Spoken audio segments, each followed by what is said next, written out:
Today I'm coming to you from La Paz, Mexico. It's a beautiful town. I just watched an amazing sunrise over those mountains. Today we're going to be talking about ATM machines and the fees that you pay when you use them in a foreign country to get local currency. There's basically three different types of fees. The first one comes from your bank.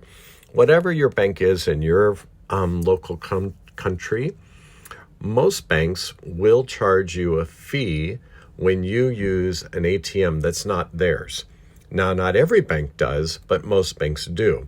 What's important for you to do is to shop around and ask banks if they do charge a fee and how much they charge when you use a bank that's not associated with them. And I'm telling you, not all banks charge this. So shop around and select a bank who actually does not charge you that fee. Those fees range from $5 to $10 every single transaction. The second type of fee that we pay is a fee to the bank or the person who owns that ATM that you're using. They want to make money off of every transaction. That's why they have an ATM machine, to make money. And those fees can range from a flat $5 fee or more. Some ATMs, actually, I've seen as high as 10% of the money that you are taking out. That could be a lot of money. So it's very important that you, again, shop around. And there are some banks and some financial institutions in the United States. I'm not familiar with other countries, but within the United States, there are some banking and financial institutions that will actually not charge you a fee from them, and whatever fee that ATM machine charged you, they will actually refund it to you. Two financial institutions that come to mind is Charles Schwab and Fidelity.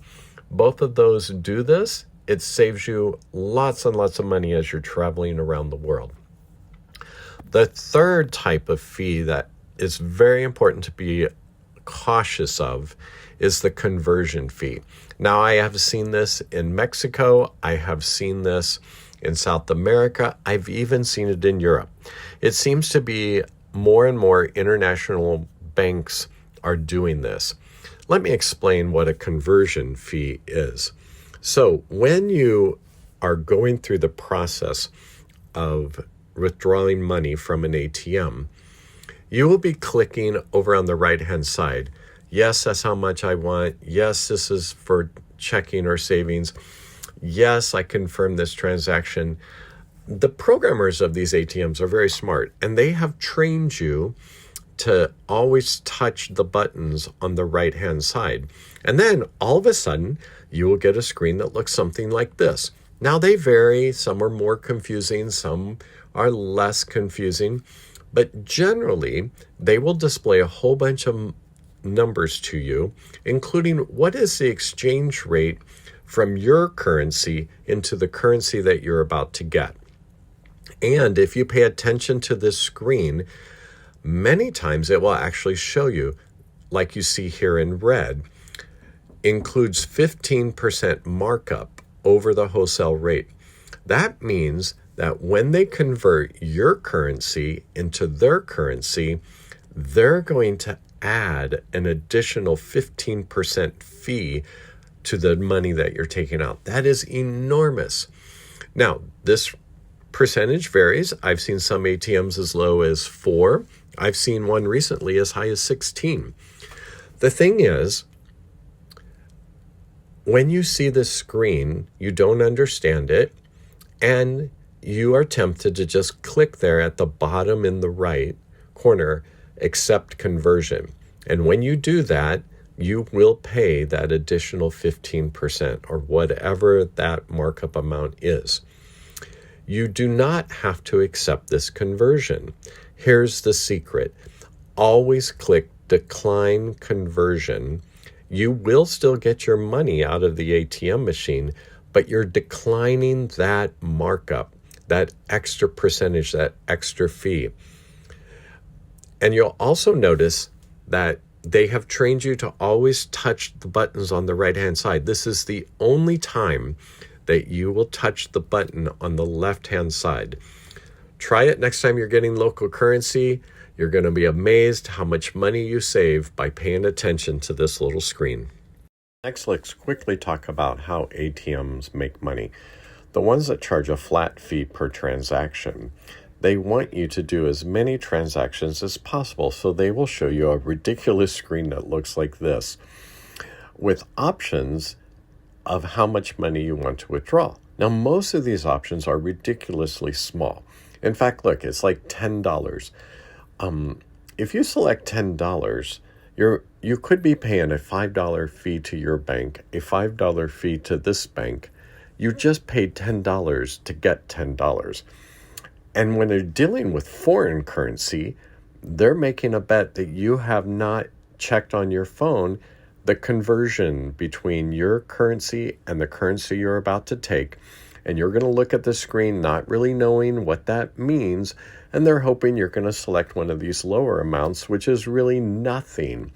Most people believe that we have to select one of those buttons. What I really want to point out to you, this is very important, is in the lower right-hand corner where it says Other Amount.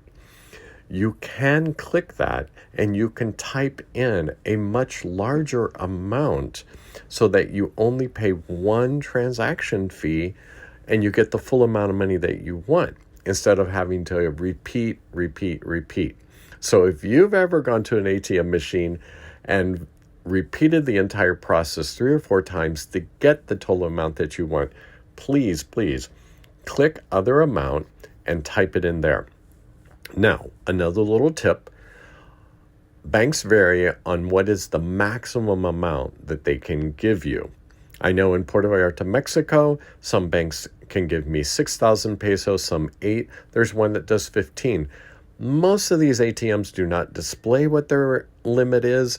You have to just put in a large amount, and if they decline it, then you just do it again at a lower amount, and you'll finally get the amount of money that you want and that you need, and you will not pay that per transaction fee 3 or 4 times. Thank you so very much for watching. I hope this was beneficial to you. Thank you for watching. I hope this content today helps you in your international traveling. Please subscribe to our channel. It really helps us out. And if you did find this information beneficial to you, please share it with your friends and family and on your social media. Coming up next are links to some other videos that I really believe will help you in your travels.